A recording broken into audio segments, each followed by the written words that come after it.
guys? Welcome back to another episode of Rad Talk. In this episode, we have our first special guest. We would like to welcome Malone Healthcare. This is a venture that Dennis put together in an effort to try and bring some transparency into the travel healthcare world. So this is the first episode of hopefully many episodes where we discuss the traveling process from A to Z.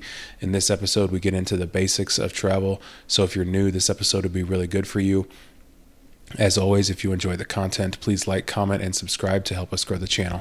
We'd like to introduce Malone Healthcare, being Chris and Jana. Hey guys, thanks for having us. Yeah, welcome to the podcast. We're excited to have you. And so we're having them on just to go over some transparency. I've been a traveler for quite some time, and I've gotten a lot of different information from different recruiting companies, some misinformation, some correct information. And so we're having the opportunity to have Malone Healthcare on to kind of go over hopefully full transparency and all the correct things so we can put out some good information and teach people the right things.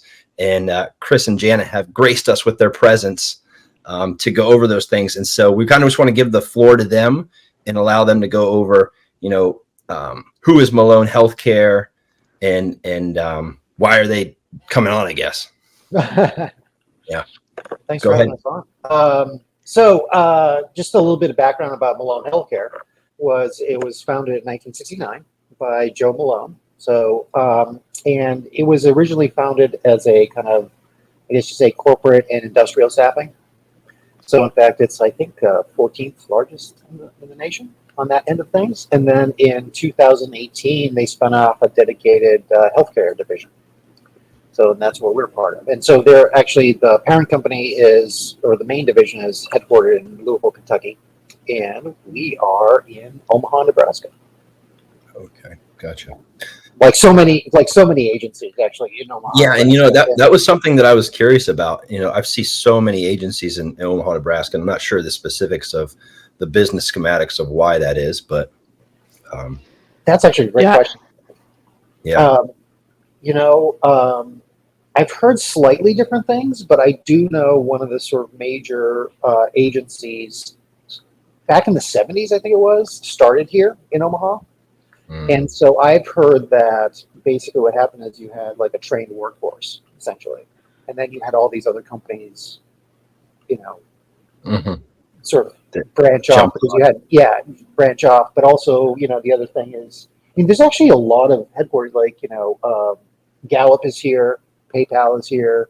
So I don't know if it's the accent thing or whatever, but I think it was sort of my sense is that it had a lot to do with the sort of they started, this major company started here, and that kind of spun everything off here because they had a trained workforce that they could hire, all that stuff. Gotcha. Yeah. That makes sense for sure. Yeah, I think that's interesting that one person or one company does it, and then if it looks good, others will follow. And yes. Oh yeah. And I'm sure there's some good business, other reasons financially as well, or whatever that being. But yeah.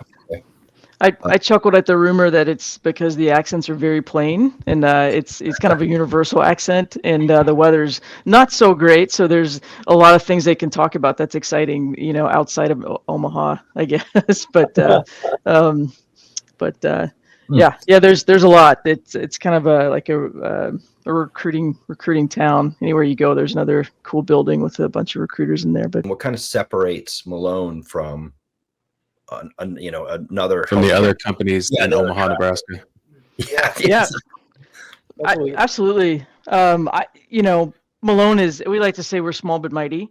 And so we're kind of a hybrid company. Like we do have this large entity that is, where we stem from. In the healthcare industry, we definitely operate on our own. So we have the backing of a really large corporate company, but all the benefits of that we can provide to our travelers on a smaller company feel, which makes us accessible to our travelers.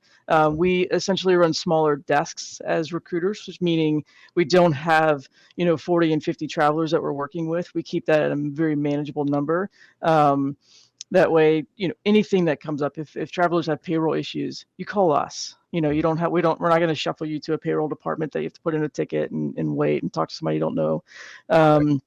Same with benefits.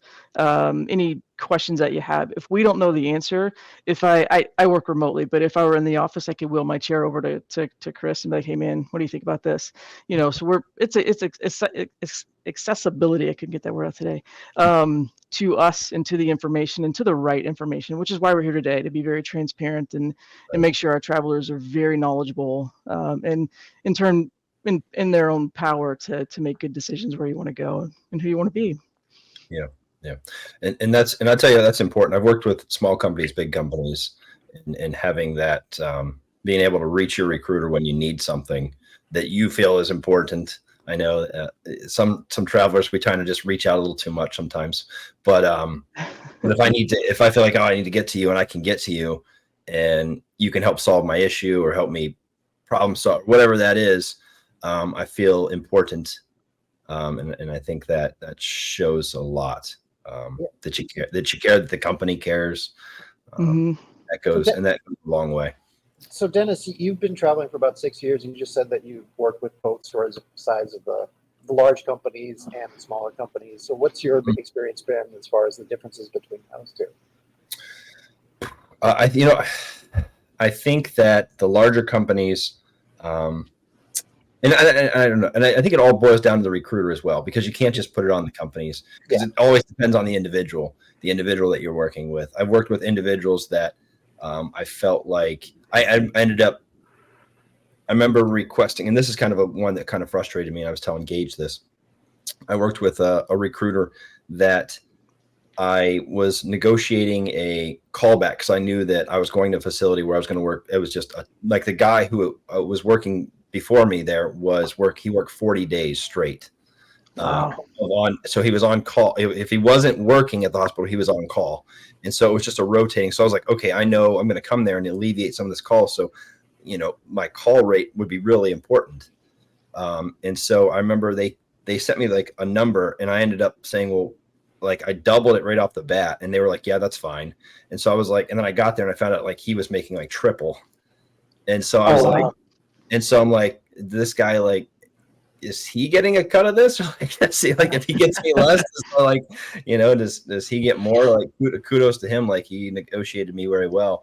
And so there's that. And then I think working with bigger companies, sometimes I feel like you can get lost. And like Jana said, where I become a number and maybe they're like, I don't work after 5 p.m. You can't get in touch with me. Or they don't give out, I think a lot of them are giving out cell phone numbers now, but some of them don't have a company cell phone number to talk to you, or shoot me an email, I'll get to it on Monday. And you're just like, what? Like I work, I've got a problem on Saturday and that's part of my working, or, whatever it is. And so having the smaller intimacy with the company or with the person to say, hey, I want to know this, or what's going on with this, or especially when you're in that beginning process, which we're going to, touch, we're going to go in depth of the whole process. And so when you're getting started and you're trying to get a job and I'm, have you heard anything, blah, blah, blah. And so I think that having that small, even if they're a big company, having that small feel is very important to me, at least to me. Yeah. That's actually, I was going to, because that seems to sort of jive with my experience of things. It's like you have the bigger companies and, there are pros and cons with working with these large companies. You kind of, I think you touched on that. It's like they're running much larger desks. You don't have that personal relationship with the recruiter, right? And there are benefits to, and it all depends on the traveler, right? It's no one size fits all stuff. So it's just like a different business model, right? That's their model. And they run huge numbers, but there are also added, I guess, benefits to that too, because you have that sort of really large backing from these big companies. That some of them are actually, even they play both sides of the fence. They're also vendors, right? And we can talk about the difference between an agency and a vendor. But then you kind of lose out that sort of personal relationship, like you said. But with the smaller companies, you also they might not have the resources that the larger companies have. So they're these sort of independent outfits. You get a very personal relationship with your recruiter, ideally, but they don't have the resources. So that's why, I mean, Jana put it really well, is that we're a hybrid company where we have that sort of backing, right? It's not this sort of and when we say, it's a corporate backing, it is a family-owned business, right? So it's like, Joe Malone's sons own the business. It's Tim and Terry. I've met them, and so it's it's kind of cool but you have that, but then you also have this sort of smaller feel, so you get kind of the benefits of both. I think.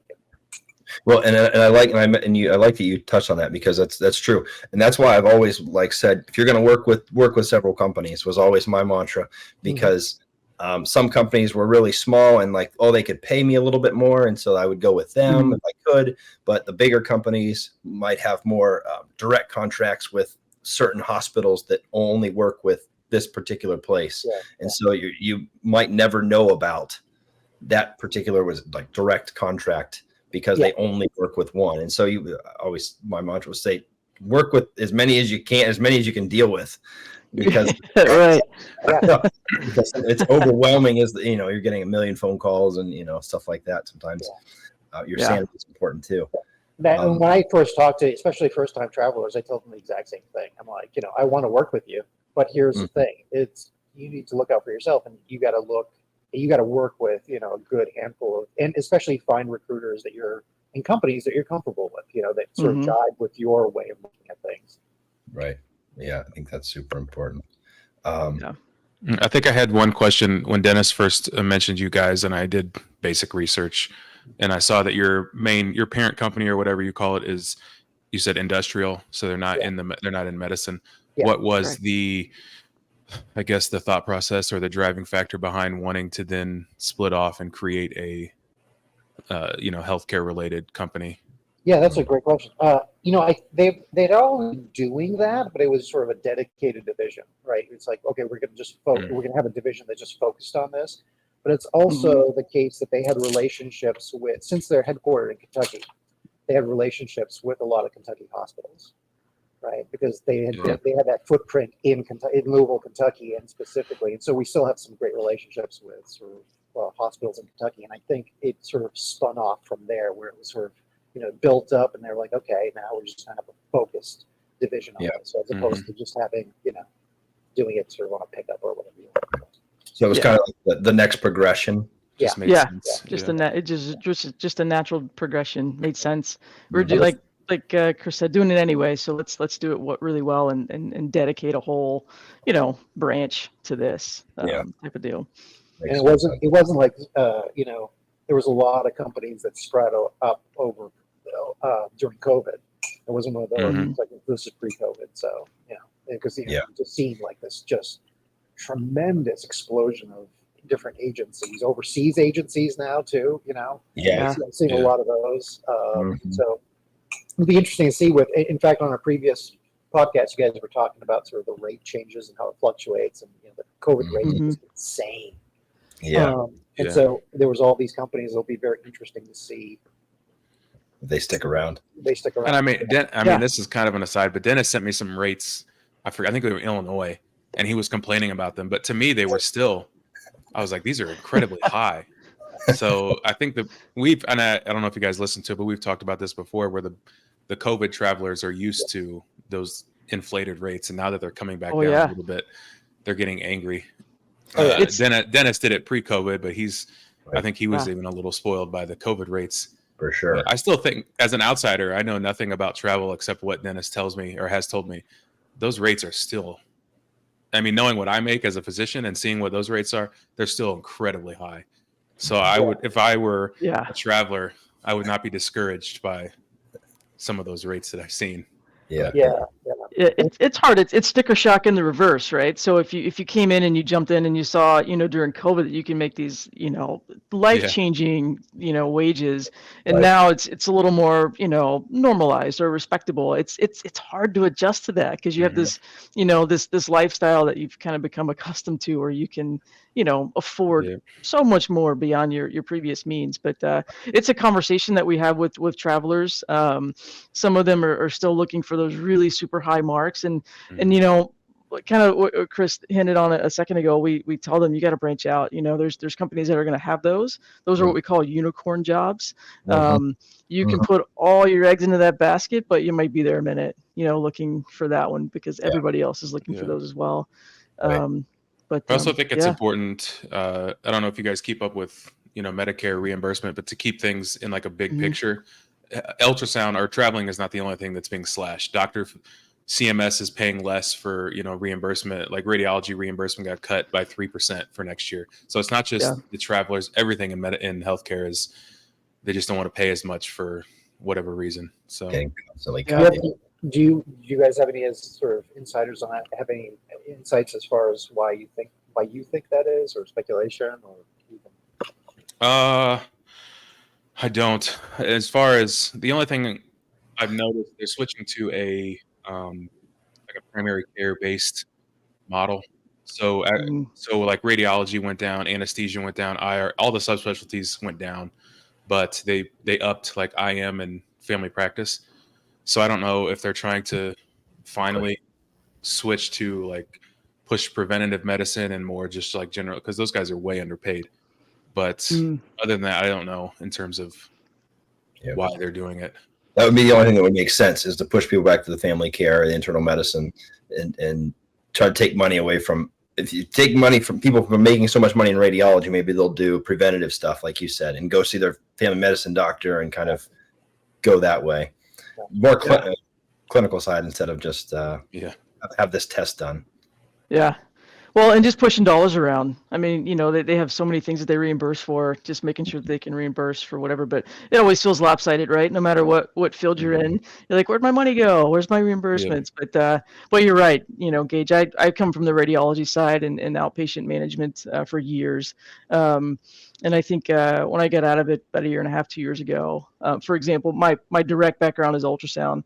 It went from probably about 110 reimbursement for an ultrasound down to about 75, and I mean, that almost doesn't pay for the tech and the equipment, and it's tight, it's tough. Starting to break even. It's not just money. I mean, we're getting a little off, but it's not just money. Nurses are talking about how the patients are disrespecting them.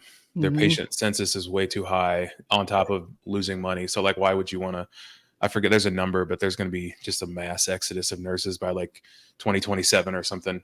We're not going to replace them at the rate that they're leaving. And I saw that one article put out for radiology specifically, there's over 50% of radiologists are 55 or older. So they're getting close to calling it a day. And when they do, we're not replacing them at that rate. So we're already short. And then you're going to take half of the workforce in 10 or 15 years and they're going to be gone. So this is why the talks of AI are so high, is because they're going to have to help replace, because we just don't have people anymore. So it's crazy. It's wild. I think the last 3 years of the pandemic just really accelerated and highlighted the issue that was well on its way, but it catapulted us probably a decade ahead of the natural schedule of that exodus for sure. But it's wild. Okay, so let's get back on track here. Yeah. So is there anything else you'd like to tell us about Malone and any specifics, or maybe about yourselves? I know Jana kind of touched on her background of management and sonography. Chris, I don't know if you want to touch a little bit on your background. And then before we go to the next progression, as we continue to progress. Yeah, sure. So actually, my background is not in the medical field, but I actually taught at the university level at the local University of Creighton for about years, and then did PhD work in St. Louis. So so the educational, I've actually found all those skills and experiences as an educator have really transferred over as a recruiter, for me anyway, because I'm really big on the sort of, well, this is part of the point of the podcast, right? It's like I'm big on the educational aspect of things and getting people informed so that, they know, okay, what are we doing? Why are we doing it? All that sort of stuff. And also the transparency that comes with that. That's cool. So that's huge for me. That is really big. So, Yeah. That's what we want to hear. That's awesome. Cool. Mm-hmm. Is there anything else? I don't know if you wanted to touch on anything, Jana. Our next step of the process. Yeah, for sure. Go ahead. Well, just real quick, I can just piggyback why I transitioned. I was in radiology for over 15 years. I don't count beyond that. So, gets higher in number. But I transitioned. I saw so many technologists, specifically, which is who I worked with and managed. They just get burnt out, and you don't love your job anymore. But you still want to. You're still dedicated to healthcare and serving others. But you just can't sustain, this disdain for your job. So I found myself. Gosh, we would have overnight CT techs running the ER. They'd call out, for whatever reasons. I'd call 45, 50 other techs, and it was always a no. So it was just, very defeating. But my goal and my passion is always transparency. I want folks to have the knowledge to kind of choose their path and enjoy their career, but to love what you do again and still continue to healthcare and to serve others. And this is my partner's also a travel nurse, so I'm kind of living the life already. So a little bit of insight. So I was like, what better, path for me? It just feels good to help connect folks with joy in their careers and get a little travel and experience out of it. That's awesome that you guys have that setup. That's so cool. Yeah, right. It's fun. That's so well. It's like you got the gigs there, and then she's got the she can take the job. It's just the left and the right arm. It's like working cohesively, Yeah, right. That's so you cool. Throw in the dogs, and it's Oh, there you go. It's the dream. Yeah. Okay. So let's go into kind of navigating that process. Is from we'll go to clear the beginning, and then kind of work our way through and feel Chris, Jana, feel free to jump in back and forth. If I'll just kind of give you like a generalization. If I'm a traveler and I decide to either, I see you guys have posted a job on social media, or I see that on your website, and can I apply on your website, or do I reach out? How does that process look, I guess?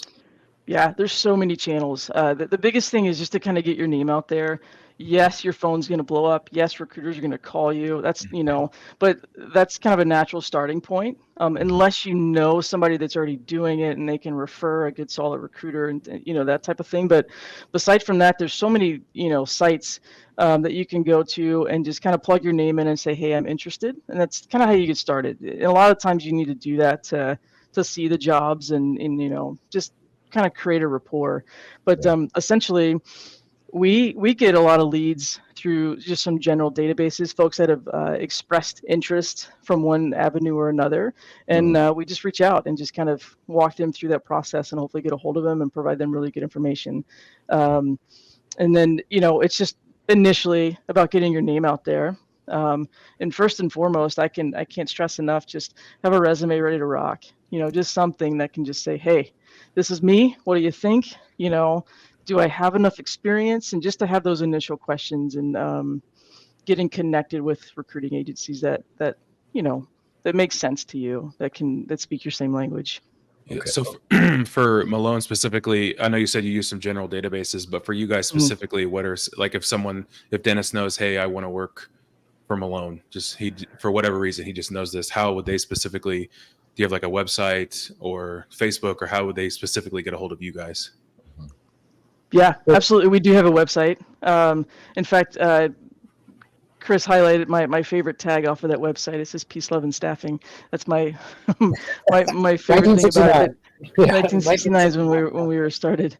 But yeah, you can apply on the website. Our website is currently being reconstructed to have all the jobs loaded on it, so it's really growing and improving. So right now, you can go on there and see some jobs. Not all of them there, but they're coming. So that's kind of what travelers like to see, just easy access, instant gratification, right? But so you can apply that way, and you can also just express interest. But Chris, what are some other maybe avenues that you've recognized? How do you get travelers? One thing I was going to say, especially if you're a first-time traveler, one thing to be aware of is that term application. You're actually applying to have a recruiter reach out to you, just so you know, right?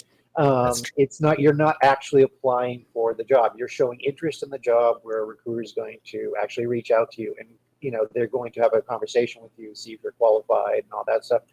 Then they'll gather the information from you. They'll have to sort of work up a job profile for you. So that I've seen it. For example, one of the sort of main sources is Vivian, right? You might be Dennis will be aware of that, Vivian, right? So where all these different agencies will sort of post jobs, and then you can, I think on the sort of, Dennis, correct me if I'm wrong, but on the sort of the traveler side, it says something, apply for this job, and you're actually not applying for the job. You're reaching out and saying, hey, I'm interested in the job. So sometimes new travelers aren't aware of that, right? That there's actually. Okay. No, I say I love that you brought that point up, because I totally that's something I've totally forgot that bothered me. Yeah. That I I'm looking at it and I'm like, yes, I apply for this job, and then you get 10 a couple or whatever companies calling you and be like, we saw you were interested in this job, and you're like, yeah, I hit apply to that job. And so that's great. I didn't mean to cut you off. That's a great point. No, because I've come across that, and that's also the case that I've seen, especially for Vivian, people will quote unquote apply to bunches of jobs, and then they I'll reach out to them and they're like, what is this about? They're not exactly sure, because they did all these jobs and they just don't realize.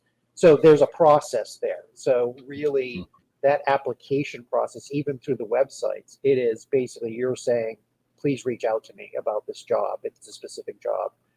Then the recruiter has a conversation with you.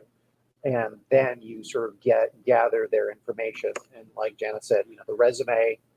So we, some places, I know some agencies do have an application process where you actually have to go on their website and actually fill out all these forms, right?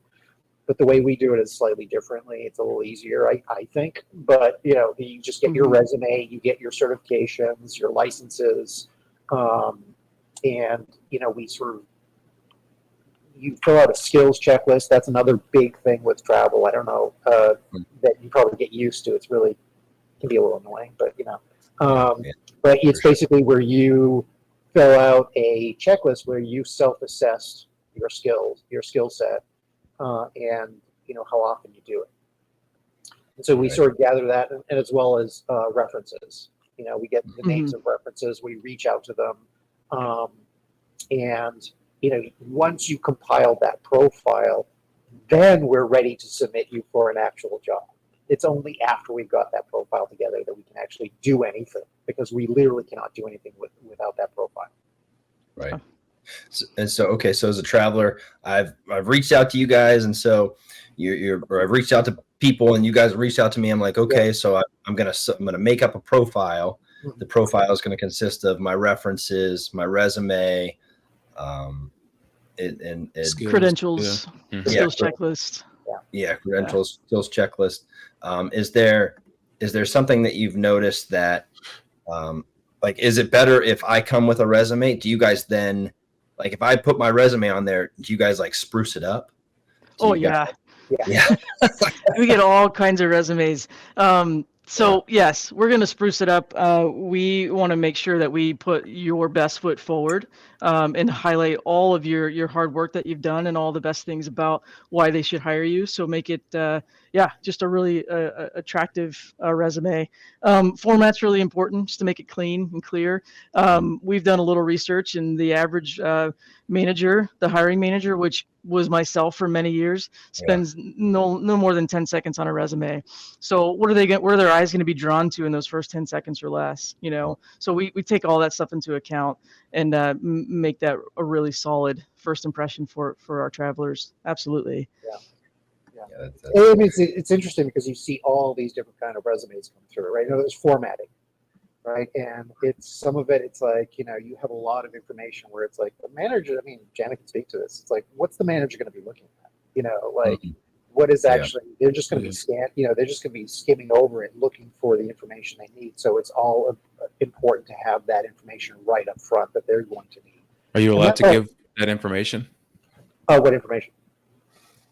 Like the resume, what's any tips, anything? Yeah, those 10 seconds, where are you going to go? Sure. I'm sure you look at, if you get hundreds of people applying, you have to look at all these. So Yeah. I'm sure the applicants want to know like where your eyes are going to go almost immediately. Maybe they can make it a little easy for you next time. Yeah. Yeah.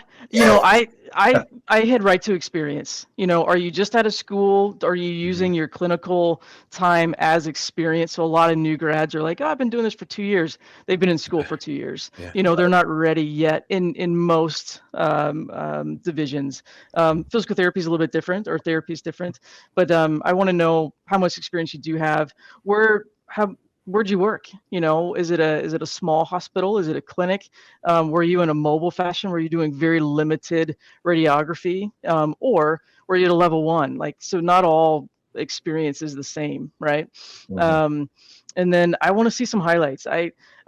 It's great to know, oh, they're a hard worker, they're dedicated, they're teamwork, yada yada. But I want to know, like, what's your personality like? Like, what are your peers saying about you? So anytime we get a really awesome reference that just actually left some good comments, we throw that in there. Like just something that people have said about them. If they've won some awards, or if they became a lead within 6 months, something like that. Something that tells you this isn't just another resume. This person kind of stands out a little bit. Yeah, I mean, I can just add to that. It's like, you look at some of these resumes and, say, hey, I'm seeking employment in a professional, whatever, to further my experiences. Yeah. Is a manager going to look at that? Really? That's not going to be a selling point for you. So it's just it's just something that's filling up the resume. And, the idea, Jana mentioned this, I'm a team player, but, all this stuff. It's like, okay, we actually need the sort of hard, what is it? So, for example, especially, here's, I can speak to this too, is that sometimes you see people where they'll have like paragraphs of like, it's just a lot of paragraphs. If you're skimming a resume, are you going to be reading a paragraph? No. So one thing, I'm going to skip it. Yeah. So one thing we do is just bullet points with one, main words, like, just a phrase, bullet point, because then your eye is going to go directly there. And, so we have sort of like the way we do it anyways, we have a cover page, right, where it has highlights, your basic, how many years experience, what's your modality, have you traveled before, just all the stuff at the front. And then we have the work experience on the back, where if they want to get more into detail, it's like, okay, I've worked at these hospitals. But, if you've had trauma level 1 experience, that's going to go in a highlight bullet point, trauma level 1 experience, right? And it's also important to sort of, that's why it's important for you to have a relationship with your recruiter, because if they know this about you, they can actually sort of modify that, especially for specific jobs. It's like, oh, they're looking for trauma. I'm going to put that trauma level of experience right up front. Yeah. So sticking with the resume, this isn't really an issue for radiologists. Jana mentioned fresh out of school and not having much experience. So what can they do, I guess, to make up for the fact that because they can't help that they're a student, like they need jobs too, like we all go through this. But so how can they make up for, I guess, quote unquote, weak areas or things that you guys perceive as not being as good as, level 1 trauma center, or they're new or whatever. So how can they work around that? Yeah, absolutely. You're going to find a slightly different answer with some companies. Some companies will place students right out of school. Just coming from a clinical side of things, you got to do some due diligence for these youngsters, so to speak, right out of school. Set them up for success. Chris is well versed in the therapy section, and and their experience does occur while they're still in school and before they get licensed, so that's different. So they're ready to rock. But if you get an MRI tech that's fresh out of school and you put them down, in a hot scanner with 30 patients a day, they're going to sink, and the patient care is not going to be of quality. So why would you do that to them, right? So in that instance, I just have a conversation with them, that's just like, hey, this is what it's going to be like. I don't know that you're going to, succeed here. Go grab a year or 2 of experience and grab that knowledge. And then, my gosh, then you can really take off and go where you want confidently. So it's just having that educational conversation with them. And being it's more about them true. Adjusting their perspective and their goals. Yep. Okay. Absolutely. You got to be transparent with them. Yeah. And a lot of, I was just going to, I was just going to add to that. A lot of when these vendors, or when we get these jobs, they will say minimum I'd say the gold standard is kind of minimum 2 years experience, at least on outside of therapy, right? On the therapy side, it's a different beast to a certain extent because they've done field work, and that field work actually counts towards their experience. So I'll see often jobs where they'll say new grads are welcome. We're interested in new grads, people who directly out of school. You don't see that outside of therapy, really. So it's usually you got to have years experience, like probably in a staff position. Gotcha. And so, I think I've come across that as well. That I in the terms of like the nursing world, I've had them say, you need to be able to take care of the hardest patients on the floor that you have, and if you can do that, then maybe you're ready to dive into a traveling environment where on day one they expect you to say ready, set, let's go. Yeah. And then come back for more, And then come back for more. Yeah, please just keep coming back for more. And so, definitely. And so, the traveling world being a little bit different from, starting out your first gig, wherever that would be. And people have an understanding of, okay, this person's new. We need to bring them along with us. Mm-hmm. Whereas a traveler, you're like, okay, you're new to traveling, but you should know what you're doing. Yes. So there's that. And Dennis, so when since you've been doing this for a while, it's like you probably experienced going to different facilities, like what they do day one with you. Like sometimes you'll have, like I just placed somebody in this facility. It's actually a physical therapist. They have a week of orientation, right? So they're just sitting and doing orientation for a week. Other places, it's like ready, set, go. We're here, go. Yeah. So you've probably seen both sides of that, where it's like, definitely, they really sort of acclimate you to what they expect you to do when you get there before they do it, and other times they just throw you in. And then, Dennis can probably speak to this a little more, but it's probably a sign of a good versus bad work environment, right? If that person gets a week to adjust, I would consider that's probably going to be a good place to work. Whereas if they're throwing you in day one, that you're about to probably get abused because they just don't have the time, or they don't care enough to train you. So even as a radiologist, some get more orientation, some get less. There's not as much to orient. It's just packs and go. But to me, if it's something to think about, if you're an employee in general, if they're not going to give you much orientation, they're expecting you to hit the ground running, and they probably don't have the manpower, resources. So it's just something to keep in mind. Right. And that's tough because, a lot of these facilities are like, we needed somebody here yesterday. Yeah. So they're like, and so you go into some of these places and they're said, let's, have you used this machine before? Yes. Great. Have you used this PAC system before? Yes. Great. Like, okay, just go. And so I've been there, and I've been other places where they were like, okay, we have a checklist of exams that they're going to sign you off on. And then once that checklist is complete, you're then allowed to begin to start working. Yeah. And so you feel like man, I'm like a full-time employee here. Like they're like, you have to go in and have a see one, do one, sign off on me, sign off on each piece of equipment, the systems, the hospital. You're like, wow, like this is like they're doing a lot of things like correct. They're trying to set you up for success, even as a traveler in the facility. Yeah. Then other places, the need is, I need somebody yesterday, and I need somebody who can do exams now. And so there's the room, there's the, do your thing. And so those can be difficult, but I think I've been doing it for so long that I think I'm kind of, I've worked on so many different pieces of equipment, so many different systems. And so even systems that I may have forgotten, I can remember certain things with. And so I can really hit the ground running, I think, hopefully everywhere, because that's what I've been doing for quite some time. Is there I guess another question I was coming up with, is there like a spiel that either of you guys use for your new travelers?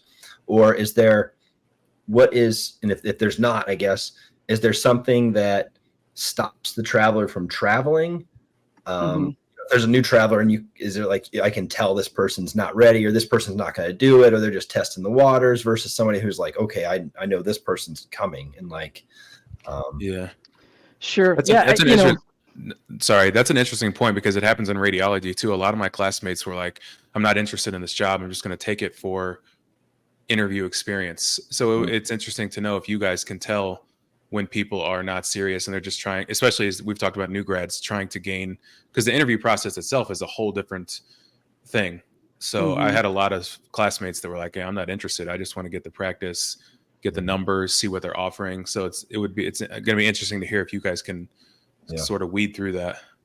Yeah, for sure. I mean, a typical spiel, if you will, it's kind of customized to who you're talking to, and just kind of learning, where they're coming from and what the questions that they're asking. We know pretty quickly, what their hesitations are. If they're just kind of like, yeah, I'll send you whatever, just email me, that type of thing. Or if they're legit and they've done this before, or they're all in.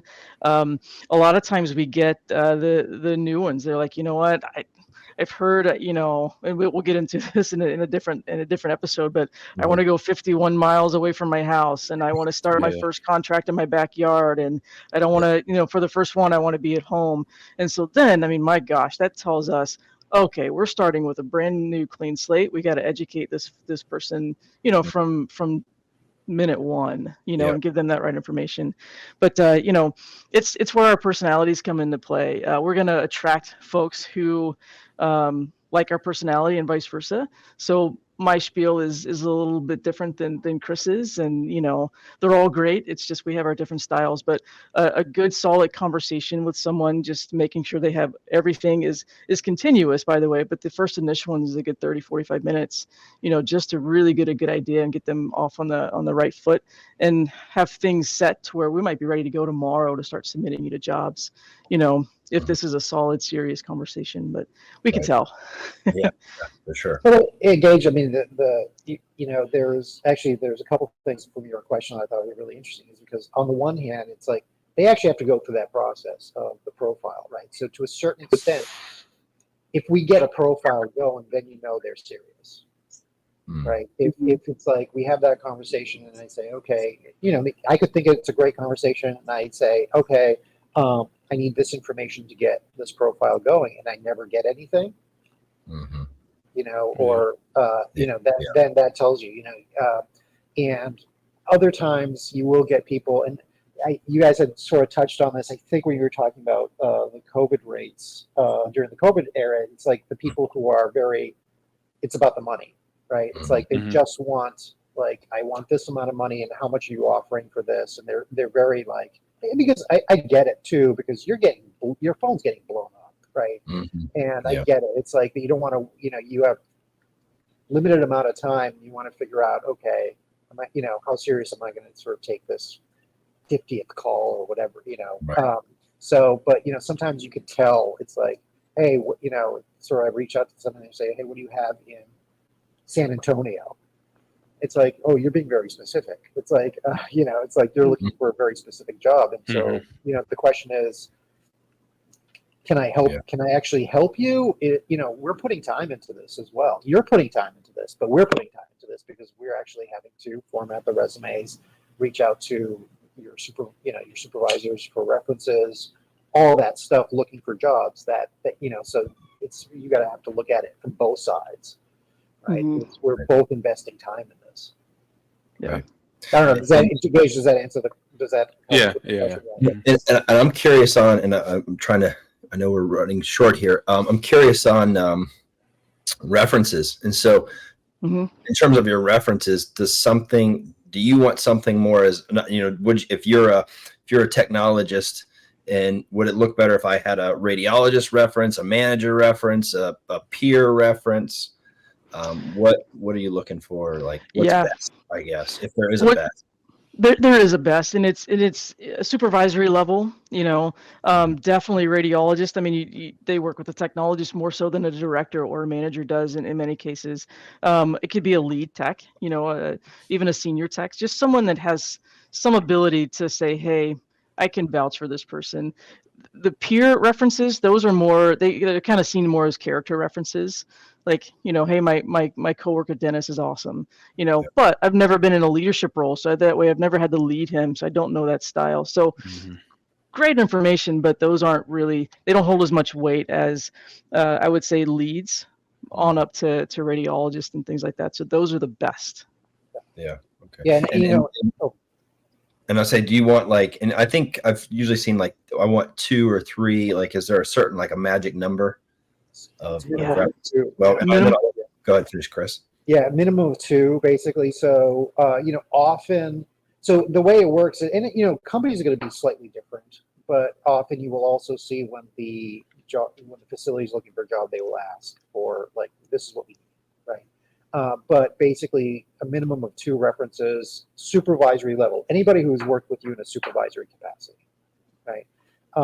And and the way we do it is it's got to be somebody recent. In other words, one has to be within the last year. This is for Joint Commission, basically. One within the last year, could have been within the last 2 years, right? And we kind of make it easy in the sense that sort of when we reach out, we basically have a form we go over. We ask a series of questions, and you can either do it over the phone, email, or even text. So it makes it kind of easy for them. But just think of it as an additional tool to evaluate, whether you're a good fit for the job. The skills checklist, like we mentioned earlier, that's another tool. Resume, another tool, right? So, are you credentialed? That's another tool. So because they're looking at all this stuff, so it's just like, again, they're looking very quickly, and they just need to have all. It's like, oh, this is off compared to what this is saying. So that's sort of the way of kind of rambling there. But yeah, I hope that helps. They want to check those boxes, essentially. And so, that makes sense. So so if I'm a new traveler, so it's important that I'm just going to kind of reiterate everything that I'm going to go through this. I want to set up a profile. I want to feel confident, maybe have a couple of years of experience. I want to have good references, maybe 2 to 3 references. Leadership references are preferred. Radiologist references, somebody that can vouch for you, that's above you, management wise. And so with Malone specifically, if I'm applying for a job, do I apply on, I know you guys are reformatting the website. Do I apply on the website and then it kicks over to you guys, or do I apply? Are you guys texting me? If I'm a traveler and I say I want to work somewhere in the United States, or if I say I want to work somewhere in Texas, are you then sending me, all of the Texas jobs you get, or are you just forwarding me all the jobs in the United States? How does your guys' process work? Yeah. So if you go the direct route on the website, basically you're putting your name and your information in, maybe a little section for notes, and then you're just copying, pasting. You can drag your resume right in it. That's about it. Then you're going to get a call from us, and then we're going to see what you got going on. If you're limited to Texas, we'll actually have a conversation as to why. Like, why are you traveling, and what's going on, and what's important about Texas, just so we can kind of see how open can you possibly be that you might not be aware of. We may be able to get you over to Louisiana or Oklahoma, just kind of open that up a little bit if it makes sense to you. But then, yes, our job is to tell you what's out there. So we're going to hear you. We're going to listen to you. So we'll send you everything that makes sense in that realm that you're looking for. But if there's something in Arizona that's just awesome for you and we think it's going to be a good fit, you're going to hear about that too. We're not going to bombard you, but we'll throw some things in there that it might open your eyes up a little bit. For sure.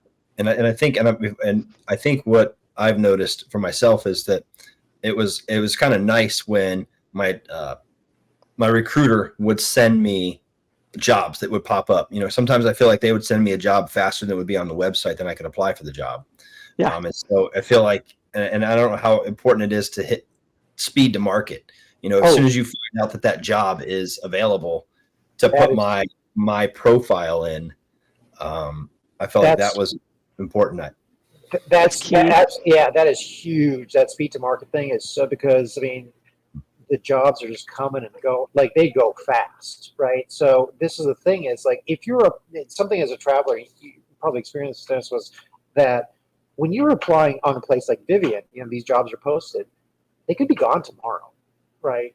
Some of them are up for a while, but they could be gone tomorrow. And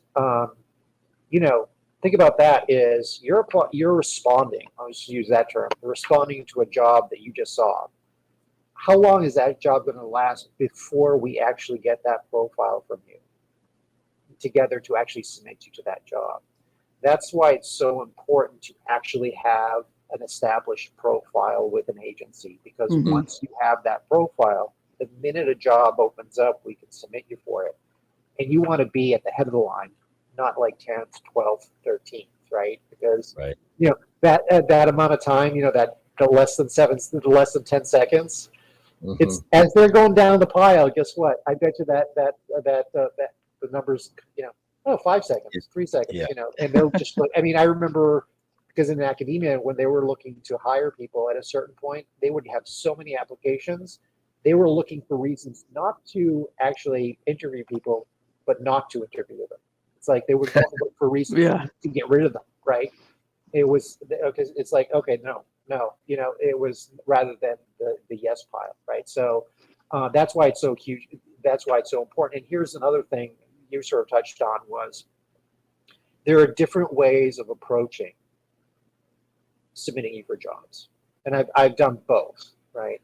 There's kind of the proactive approach, which is pretty aggressive, Mhm. and then there's the another approach, where is that I see a job, I reach out to you. Would you like to be submitted to that job? Once I got your profile and I've talked to you, right?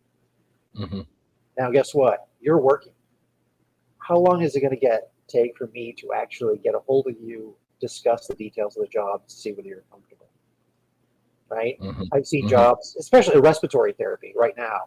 It's like Mhm. those Hmm. things come and go, So I always, and this is a conversation we have, is I'm going to be proactive for you. In other words, if you have a good relationship with your recruiter knows the parameters of the job that you're looking for, right?